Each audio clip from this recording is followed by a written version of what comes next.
जीने की राह, स्वामी विवेकानंद। एक बार जब मैं बोस्टन में था तो एक नवयुवक मेरे पास आया।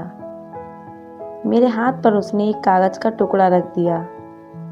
उस पर उसने किसी व्यक्ति का नाम, पता लिखा था और आगे यह वाक्य था, दुनिया की सारी दौलत और सारा सुख तुम्हें मिल सकता है, पर सिर्फ उसे पाने की तरकीब तुम्हें मालूम होनी चाहिए।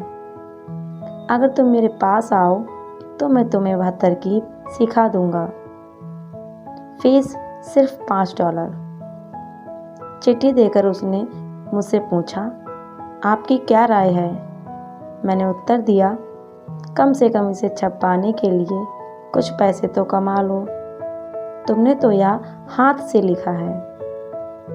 मेरे कहने का आशय वह नहीं समझ सका। वह इसी विचार में मस्त था कि बिना कुछ कमाए उसे तमाम सुख और पैसे मिल जाएंगे। हम इस दुनिया में मनुष्यों में दो प्रकार की चरम वृत्तियां पाते हैं। पहली है आशावादी वृत्ति, जिसमें हर एक वस्तु सुंदर, हरी भरी और अच्छी प्रतीत होती है। दूसरी है निराशावादी वृत्ति, जिसमें ऐसा प्रतीत होता है कि सारी बातें हमारे मन के प्रतिकूल ही हैं। जब हम नौजवान और शक्तिशाली होते हैं तो ऐसा मालूम होता है कि दुनिया की सारी भोग की चीज़ें हमारे लिए पैदा हुई हैं। जब हम बूढ़े हो जाते हैं तो हम खांसते खांसते एक कोने में बैठ जाते हैं और फिर दूसरों के उत्साह पर भी ठंडा पानी फेरने लगते हैं।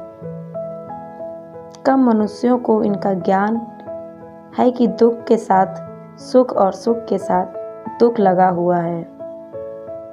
सुख और दुख जुड़वा भाई हैं। जिसकी बुद्धि संतुलित है उसे दोनों का ही त्याग करना चाहिए।